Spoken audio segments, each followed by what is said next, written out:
안녕하십니까. 인도 현지에서 여러분에게 성경을 읽어드리고 있는 백환승 선교사입니다. 네, 잘 지내고 계시죠? 인도에서 두 번째 업데이트인 것 같습니다. 저희 가정은 잘 지내고 있고요. 지금 한참 이제 인도에 장기 비자를 받고 온 사람들은 의무적으로 장기 체류하는 분들은 FRRO라는 그 기관에 신고를 해야 됩니다. 그냥 저 왔어요 신고하면 안 되고요. 한 7가지의 문서를 준비해서 접수를 해야 합니다. 그것도 아주 복잡한 절차를 인터넷으로 1차로 하고 그것을 다 프린트해서 2차로 또 가져가야 하는데요. 웹사이트는 계속해서 날아갑니다. 아주 뭔가 외국인들이 오지 않았으면 하는 것 같아요. 좀 개인적으로 그런 생각이 있어요. 하면서 네, 숨이 막힙니다. 인터넷 사이트라도 좀 잘 만들지. 뭐 거의 한 3, 40분, 거의 1시간에 걸쳐서 겨우 작성해 놓으면 날라가요. 저장 눌렀는데 날라갑니다. 저장이 아니라 이게 무슨 폭탄인 것 같아요. 딱 누르면 날라갑니다. 그런 역경 끝에 지금 작업을 계속하고 있고요. 어쨌든 그 등록을 해야 여기서 장기 체류할 수 있습니다. 네, 뭐 힘들어도 할 수 없어요. 제가 아는 것밖에 없고요. 네, 지금 이제 그 7가지 문서 중에 2가지 준비했고요. 남은 5가지를 이번 주 금요일까지 작성해야 됩니다. 네, 숨이 턱턱 막혀오고 있죠.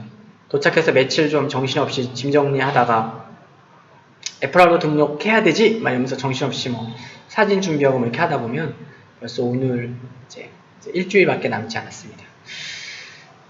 네, 그런 일상이 있고요. 여전히 선교 일상, 교회 사역, 성경 공부 사역 그런 거 하고 있고요. 한동대 단기팀이 왔습니다. 도시 지도 그리는 팀, 그 낙타섬의 지도를 그리는 팀이에요. 그래서 계속 지금 연속으로 온 팀들, 이제 뭐 1년 전에 오고 또 2년 전에 온 팀들이 계속해서 이렇게 축적된 데이터에 계속해서 업데이트를 하는 팀이에요.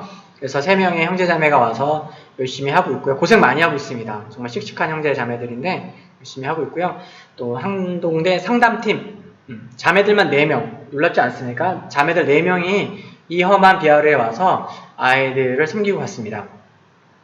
그 팀 한 3주 정도 있었는데요. 저희 가정은 한 열흘 정도밖에 같이 있지 못했지만 그 짧은 기간이지만 참 많은 이야기를 할 수 있었고 대학생은 참 좋습니다. 대학생을 보기만 하면 좋습니다.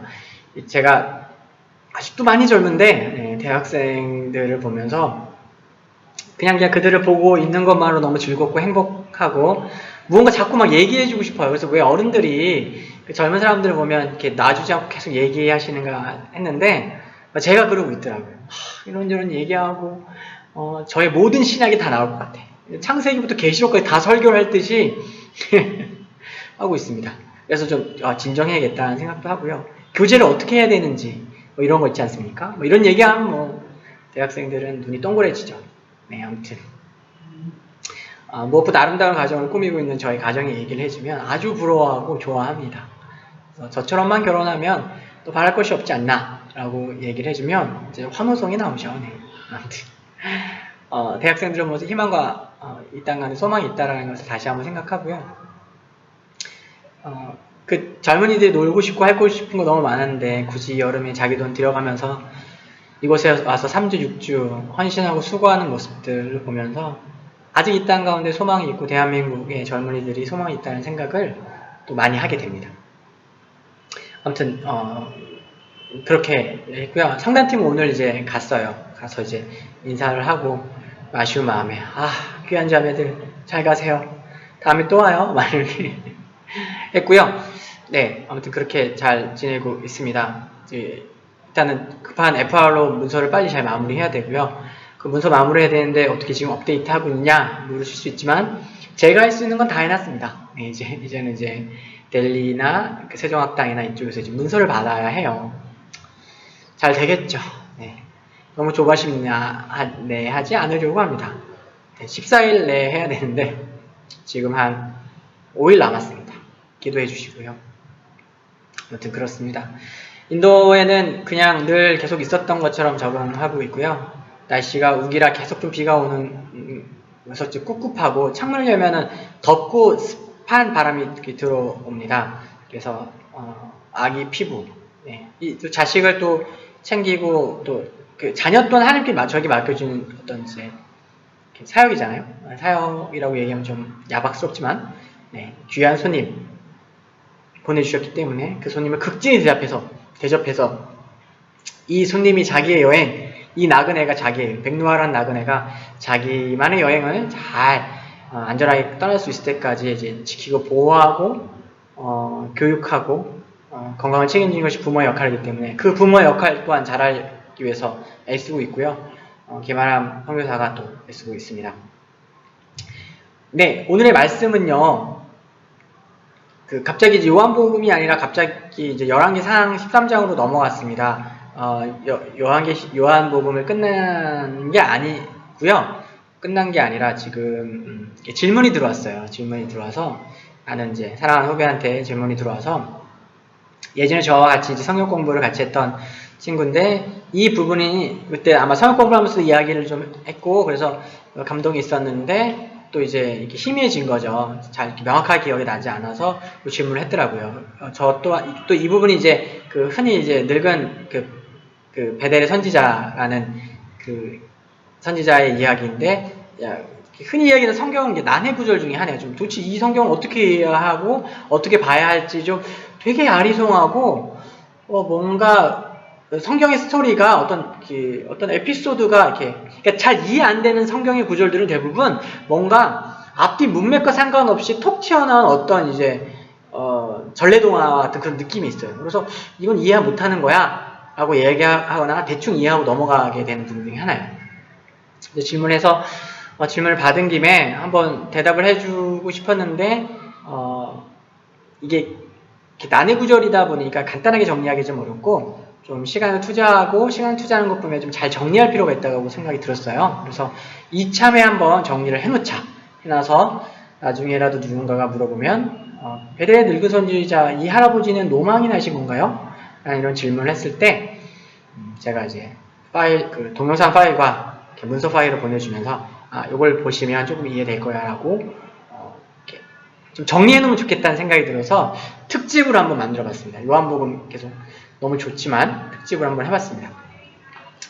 그래서 이 이야기는 아마 성경을 좀 열심히 읽으신 분들은 너무 잘 알고 있고 성경을 읽으면서도 한 번도 이해가 안 됐을 확률이 되게 높은 부분이에요. 혹은 약간 좀 뭐라고 해야 될까요?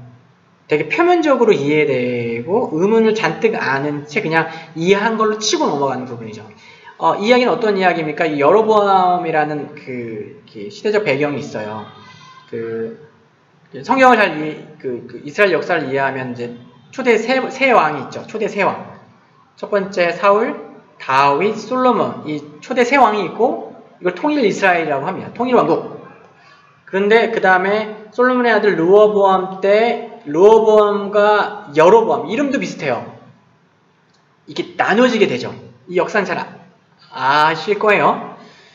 그래서 남유다 지파를 중심으로 베냐민 지파에서 두 지파가 남유다가 되고요.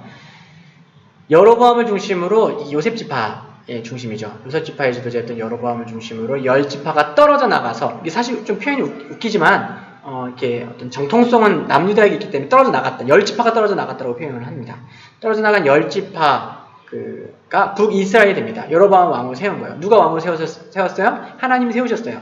왜냐면 솔로몬 시대의 실패와 그다음에 르호보암의 어리석음 때문에 하나님께서 별 볼 일 없었던 여로보암이라는 사람을 왕으로 세우고 아이사라는 선지자를 통해서 하나님께서 너를 어여삐 여겨서 은혜로 너를 왕으로 세워서 10지파를 너에게 주겠다라는 예언을 주셨습니다. 솔로몬 왕 때는 애굽에 도망가 있다가 이제 솔로몬이 죽고 르호보암이 일어나서 이제 다시 이제 세력을 규합하게 되죠. 그래서 여로보암은 하나님의 사람이에요. 하나님이 세운 하나님의 사람이죠. 하나님의 언약을 받았고 하나님의 약속을 받았고 하나님 말씀대로 그 땅을 다스리라는 사명을 받은 사람이에요. 하나님의 사람입니다. 근데 이 하나님의 사람인 여로보암이 타락합니다. 하나님 배반해요. 어떻게 배반하냐면 북이스라엘이 떨어져 나갔단 말이죠. 10지파지만 그런데 백성들이 계속해서 대속제일이나 이런 날 이렇게 솔로몬의 성전을 잘 지어놨기 때문에 그 솔로몬의 성전을 자꾸 사람들이 이동해 나가는 거예요. 그 뭐랄까요? 38선을 넘어서 거기 38선이 있다는 게 아니라 하여튼 그 국경선을 넘어서 남유다를 넘어가서 하나님께 예배드리고 경배하고 오는 거예요. 마음이 편치 않은 거예요.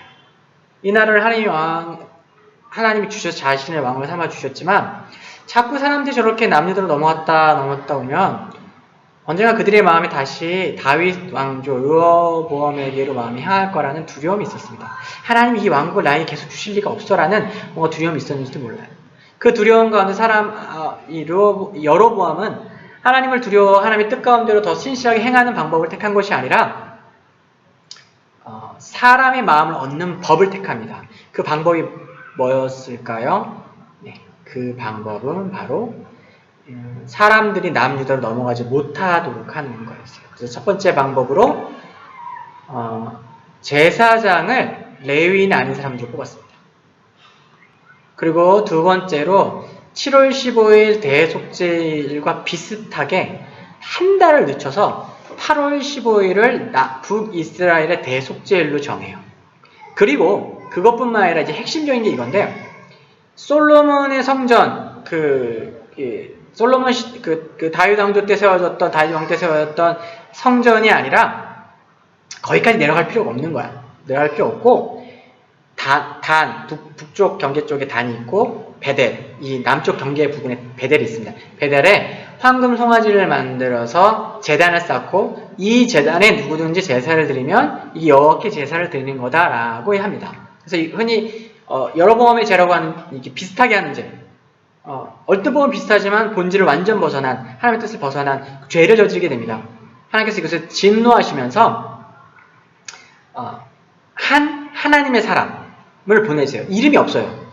어떤 선지자를 보냈는데 하나님께서 의도적으로 그냥 하나님의 사람, 성경이 의도적으로 그를 하나님의 사람이라고 표현을 합니다. 그 사람이 와서 뭘 하냐면 베델 제단, 이게 하나님이 원하시는 제단이 아니죠. 그 제단을 규탄해요.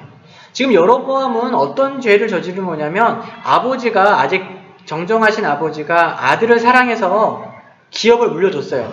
유산을 물려줬더니 이 아들이 아버지가 살아있으니까 언젠가 자기에게 물려준 재산을 빼앗을지도 모른다는 생각 때문에 아버지를 독살한 것 같은 폐륜이에요. 하나님이 그 땅을 주시고 왕으로 세워주셨는데 그 하나님을 완전히 배반한 영적 폐륜의 상태로 여로보암이 접어들었고 그 대표적인 상징물이 베델 제단이었어요. 그래서 하나님께서 하나님의 사람, 선지자를 세우셨는데 의도적으로 하나님의 사람 표현을 통해서 선지자를 세워서 그를 보내셔서 그 베델 제단을 규탄하십니다. 그래서 어떻게 저주하시냐면 이 제단이 완전히 무너질 거고 요시아라는 왕이 일어났을 때 이 제단이 완전히 파괴될 거고 그 제단 위에 사람의 뼈를 흩어서 뭔가 이렇게 약간 부정을 타게 하는 거죠. 해서 완전히 다시는 사용할 수 없는 제단이 되게 하겠다라고 하나님께서 선포하세요. 그 선포를 막으려고 했던 여로보암의 손이 말라버립니다. 그러자 여로보암이 그 하나님의 사람에게 고쳐달라고 해요. 그러니까 하나님의 사람이 축복을 빌어서 고쳐주게 됩니다. 이게 재밌죠? 아무튼 여로보암이 손을 이렇게 내밀었다가 손이 완전히 말라버린 심판을 통해서 성경은 하나님의 심판의 메시지가 즉각적으로 확실히 이루어지는 것을 한 번 증거해요. 그리고 이 하나님의 사람의 예언이 남겨져 있게 됩니다. 그 상황에서 이 하나님의 사람이 돌아가려고 하자 여로보암이 음식과 물을 대접하려고 하지만 거절합니다. 왜냐하면 하나님께서 이 하나님의 사람에게 미리 말씀하셨어요.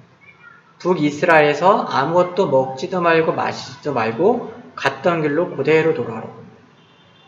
근데 문제는 여기서도 발생해요. 그래서 이 사람이 정직하게 하나님 말씀대로 행하고 잘 돌아와요. 잘 돌아오는데 하나님께서 베델의 선지자를 일으키십니다.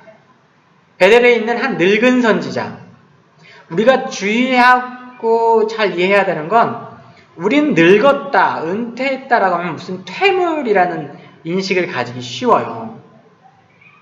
왜냐면 이 정보화 시대인 요즘은 좀 그렇잖아요. 그렇게 생각하잖아요. 뭔가 시대에 뒤떨어진 존재로 인식하죠. 그러나 히브리적 의미에서 늙었다, 그 당시 문화와 이 환경 가운데서 늙었다, 늙은 선지자라는 의미는 어떤 은퇴한, 퇴물인, 어떤 뒤처진 의미보다는 지혜로운, 경험이 많은, 경륜이 있는 이라는 의미로 파악하는 것이 훨씬 더 좋은 의미로 받아들입니다. 이 베델의 늙은 선지자, 오늘 우리가 읽은 이 스토리가 잘못 이해되는 경우가 많은데, 어떻게 잘못 이해되냐면, 노망난한 베델의 늙은 선지자가 멀쩡한 젊은 선지자를 꿰어서 골탕을 먹이고 그가 하나님께 심판받아 죽게 했다라는 잘못된 이해예요. 그렇지 않습니다. 이건 왜 그렇게 오해가 되냐면, 여로보암과 한 하나님의 사람 그 베델 제단 규탄의 사건과 한 하나님의 사람과 그 베델의 늙은 선지자의 사건, 그러니까 에피소드가 두 개가 있는 것처럼 보이지 않습니까? 그러나 이 에피소드는 사실은 하나예요. 그 이야기가 계속 진행되고 있는 거예요. 그거를 좀 이해할 필요가 있습니다. 그래서 스토리를 계속 이어져 가면, 그래서 그 베델의 늙은 선지자가 와서 이 젊다는 표현은 없지만 문맥상으로 보면 젊었을 걸로 보여요. 그래서 한 하나님의 사람에게 이야기합니다. 우리 집에 와서 먹고 쉬어라. 그때 동일하게 이 한 하나님의 사람이 뭐라고 이야기하면, 여호와께서 내게 그것을 금하셨습니다 라고 이야기해요. 그때 이 베델의 늙은 선지자가 거짓말로 이야기합니다. 하나님께서 내게도 말씀하셨다. 그러니까 뭐 이런 거죠. 야, 내가 선배인데, 한참 선배인데 하나님이 나한테 두 번째 오더를 주셨어. 너를 대접하래. 해요. 그래서 우리 집에 와서 먹고 마시고 좀 쉬었다 가라고 해요. 그런데 약간 야박한 해석, 제가 개인적으로 되게 야박한 해석이라고 생각하는 건 뭐냐면, 이걸 어떻게 해석하냐면, 이때 이 하나님의 사람은 다시 한번 하나님의 음성을 듣고 그 선지자의 이야기가 거짓인지 진실인지 분별했어야 했는데 분별하지 않았기 때문에, 아주 경솔했기 때문에 사자에게 이렇게 물려 죽었다는 거예요. 그래서 영적 전쟁을 할 때 이렇게 속으면 안 되고 잘 분별해야 된다라고 이야기하죠. 의도는 좋은데 너무 야박하고 결과론이에요. 왜냐하면 그렇게 됐을 때 이 인물들은 어떻게 되냐면, 한 하나님의 사람은 경솔하고 젊은 어떤 경험이 부족한 선지자가 되는 거고요. 베델의 늙은 선지자는 노망나고 괴팍스러운 젊은 내가 정리해고되다니 젊은 것들 때문이야. 난 물러날 수 없어. 니들을 다 죽이겠어. 뭐 이런 괴팍한 늙은이를 만드는 거고, 그걸로 끝나는 것이 아니라 하나님은, 이 일을 이렇게 만드신 하나님은 뭔가 종잡을 수 없어서 마치 폭군 연산군이나 네로 황제와 같이 이 마음이 언제 이렇게 저렇게 바뀔지 알지 못해서 신하들을 벌벌 떨게 하는 그런 예측할 수 없는 어떤 폭군 하나님의 이미지를 가지게 돼요. 왜냐면 이 젊은 그 선지자 하나님 말씀대로 하려고 했는데 조금 실수한 거잖아요. 솔직히 어떻게 보면 그 실수 때문에 사자에게 죽이게 하는 거, 임무 잘 완수하고 왔는데, 이거는 인물들을 전부 다 어그러뜨리게 하고 하나님의 이미지 또한 어그러뜨리는, 저는 좀 야박하고 경솔한 해석이라고 생각을 합니다.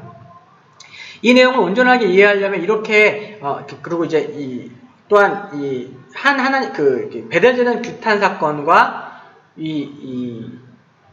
베델의 늙은 선지자와 이 젊은 한 하나님의 사람의 사건이 하나로 이어지지도 않아요. 이렇게 나눠진 사건으로 되어져요. 여기서 한 가지가 더 나갑니다. 지금 두 개인데 하나가 더 나오는 게 뭐냐면은, 열왕기하 23장에 나오는 요시야 왕 때 이 죽은 하나님의 사람의 무덤이 묘실에 발견되어지고, 그 묘실에 대해서 요시야 왕이 아주 아주 이렇게 존경을 표하는 장면이 나오는 것이 도저히 이렇게 어울리지 못하게 돼요. 그래서 이 이야기를 어떻게 하면 잘 이해할 수 있냐면, 이렇게 이해해야 됩니다. 늙은 선지자가 와서 이야기를 했어요. 그리고 가서 밥을 먹었어요. 밥을 먹는데 갑자기 밥 먹다 말고 늙은 선지자가 일어나서 이야기합니다. 너는 하나님의 말씀을 어겼기 때문에 길을 가다가 사자에게 물려 죽을 것이다. 너에게 심판이 임할 것이라고 이야기해요. 지금 베델의 늙은 선지자가 뭐를 선포하고 있어요? 하나님의 사람인 너가 하나님의 말씀을 어겼기 때문에 하나님의 사람인 너에게 심판이 임할 거다 라고 이야기하고 있어요. 지금 제가 처음 시작하면서 여로보암에 대해서 이야기하면서 그가 하나님의 사람이었다라고 얘기했죠. 하나님의 사람이었어요. 하나님이 세우신 사람이었어요. 근데 하나님이 세우신 그 사람이 하나님의 언약을 어겼을 때 하나님의 심판이 그의 나라와 그의 왕조가 임하겠다고 선포되었죠. 그 동일한 구조로 지금 베델의 늙은 선지자가 이 한 하나님의 사람에게 그것을 외치고 있어요. 그런데 재밌는 건 두 사람이 그 얘기하고 맛있게 밥을 잘 마무리합니다. 먹고 벌떡 일어나서 이보시오 나한테 왜 그랬어? 뭐 이런 게 나오지 않아요. 그냥 그대로 받아들이고 식사를 합니다. 이 두 사람 사이에 대화하고 있지 않지만 교감하고 있는 두 사람 안에 있는 그 두 사람이 다 이해할 수 없지만 이렇게 쫓아가고 순종하고 있는 하나님의 뜻이 있어요. 늙은 선지자는 그것을 리드해가고 있고 하나님의 사람은 하나님의 뜻을 그냥 묵묵히 쫓아서 순종하며 나아가고 있습니다. 그걸 알 수 있는 장면이 뭐냐면은 밥을 잘 먹어요. 먹고 나서 어떻게 하냐면은 이 베델의 늙은 선지자가 그 하나님의 사람이 말에 타는데 안장까지 지어줍니다. 극진히 대접해요. 극진히 대접하고 하나님의 사람과 정답게는 표현 나오지 않지만 작별 인사를 하고 갑니다. 간 이후에 어떻게 돼요? 사자가 갑자기 뜬금없이 나타나 이 하나님의 사람을 물어 죽입니다. 물어 죽이는데 아주 기묘한 현상이 나타나는데 사자가 사람을 물어 죽이고 그 시체를 먹지 않았어요. 시체를 먹지 않았을 뿐만 아니라 그가 타고 온 나귀도 해치지 않았고 죽은 시체, 사자, 나귀가 나란히 있습니다. 나귀도 사자를 두려워서 도망가지 않아요. 자기 주인을 물어 죽였는데. 그래서 그 기묘한 장면을 본 증언자들이 많이 생겼고 얼마나 이상해요. 여러분 생각해 보시죠. 깜짝 놀라는 사건이죠. 사람이 죽었어. 근데 시체를 그냥 물어 죽이기만 했어. 배고파서 하는 게 아니야. 그 야생동물은 그냥 재미로 사람을 죽이지 않습니다. 동물을 잡지 않죠. 배고파서 해요. 그런데 사람을 죽였어. 그런데 그럼에도 불구하고 나귀가 도망을 안 가. 도망 안 간 나귀를 사자가 잡아먹지도 않고 이 세 유닛이 그 자리에 그대로 이렇게 있는 장면이 포착된 거예요. 많은 사람들에게 포착되었고 소문이 퍼지고 이 베델의 늙은 선지자에게도 이 소식이 전해집니다. 그때 이 베델의 늙은 선지자가 뭐라고 이야기하면 이는 하나님의 말씀을 어긴 하나님의 사람이로다. 하나님의 말씀을 하나님의 사람이 어겨서 여호와께 심판을 받았다라고 이야기하고 그 시체를 수습하기 위해서 갑니다. 엉엉 울면서 슬퍼하면서.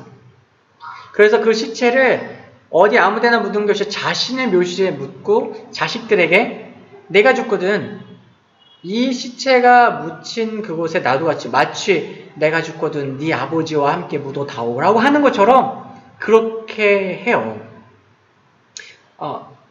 성경이 명확하게 우리에게 이야기하고 있지 않지만 분명히 이 문맥을 통해서 우리가 알 수 있는 것은 두 사람 가운데 그가 죽게 되는 것, 죽게 돼서 하나님의 말씀을 어긴 사람에게 하나님의 심판이 그 지엄하신 심판이 명확하게 임하는 것을 보여주게 돼요. 그래서 이 하나님의 사람은 자신의 말과 자신의 행동과 자신의 죽음을 통해서 온 북이스라엘 가운데 하나님의 심판을 어긴 하나님의 사람에게 그 심판이 얼마나 지엄하고 확실하게 임하는 것인지를 선포합니다. 하나님의 말씀을 전하는 것에 이 사람의 말과 이 사람의 행동과 이 사람의 죽음까지 일치하게 돼요. 그 일 가운데 베델의 늙은 선지자, 베델의 이 지혜로운 선지자는 사용되어지게 되죠. 그것이 아니라면 이 베델의 늙은 선지자가 하는 행동들은 정신 이상자가 하는 행동으로밖에는 이해가 될 수 없어요. 분명한 것은 그 두 사람 가운데 이게 명확하게 이해하고 같지 않았을 수 있어요. 그냥 일이 되어져 가는 과정을 통해서 조금씩 마음 가운데 이것이 하나님의 뜻이구나 추측하면서 떨림과 두려움 가운데서 그 일을 쫓아가는 거죠. 우리 인생 가운데 하나님이 늘 명확하게만 말씀해 주시고 확실하게 이야기해 주신다면 얼마나 좋겠습니까? 그럼 믿음의 길이 그런 길이 아니죠. 모호하고 명확하지 않지만 그래도 이 길이 맞는 것 같아서, 그것이 하나님의 뜻인 것 같아서 우리가 그 길을 걸어가는 거예요. 그 길을 쫓아가는 거예요.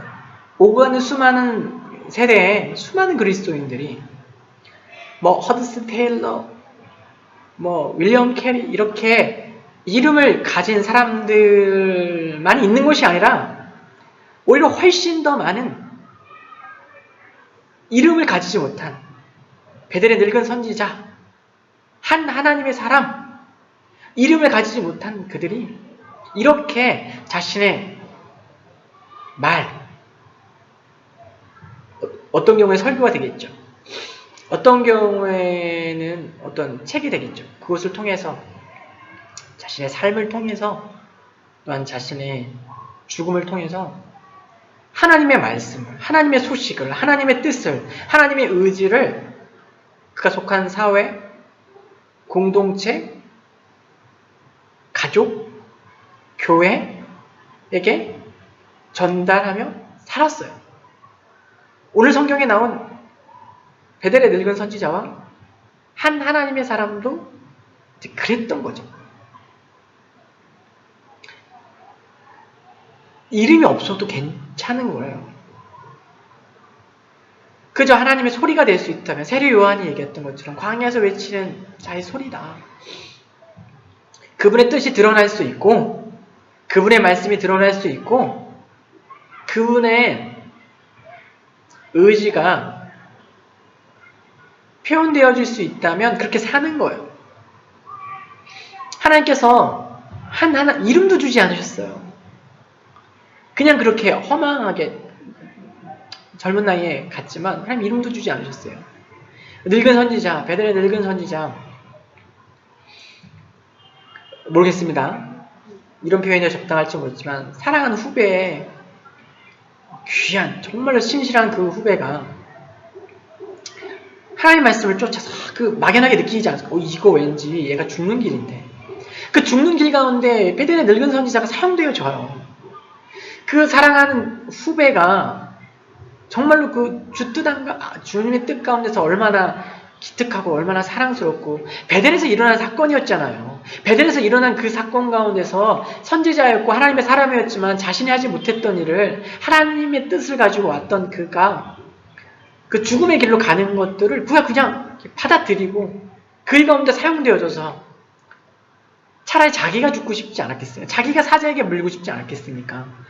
그러나 토달지 않고 이유되지 않고 그렇게 했어요.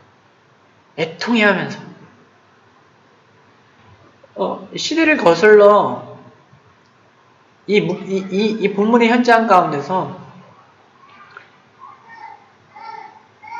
두 하나님의 사람, 둘 다 이름이 없어요. 이름 없는 두 선지자가 마지막 식사를 하면서 떡을 떼면서 베델의 늙은 선지자가 일어나서 넌 하나님의 말씀을 어긴 하나님의 사람이기 때문에 죽을 거야 라고 선포할 때, 그리고 그 이야기를 마치고 또 떡을 떼면서 떡을 더 먹어 하면서 얹어주면서 물을 마시면서 그 말의 안장을 지워주면서 그 떠나는 뒷모습을 보면서, 떠난 그 뒷모습, 그 뒤에서 하나님 말씀이 이루어질 것을 알면서 그 소문이 들릴 것을 기다리면서 그 소문을 듣고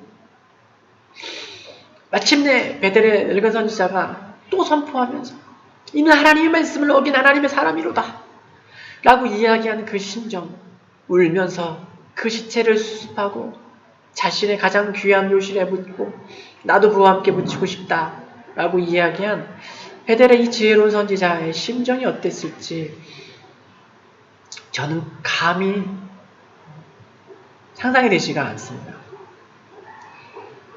그리고 아주 오랜 시간이 지나서 정말로 하나님께서 그 하나님의 사람에게 사명으로 주셨던 그 메시지가 성취되어서 베델 제단이 깨어지고 바알과 아사라 신상이 깨어지고 그곳에서 음란히 행했던 모든 제사장들이 진노를 받고 그곳으로 부족해서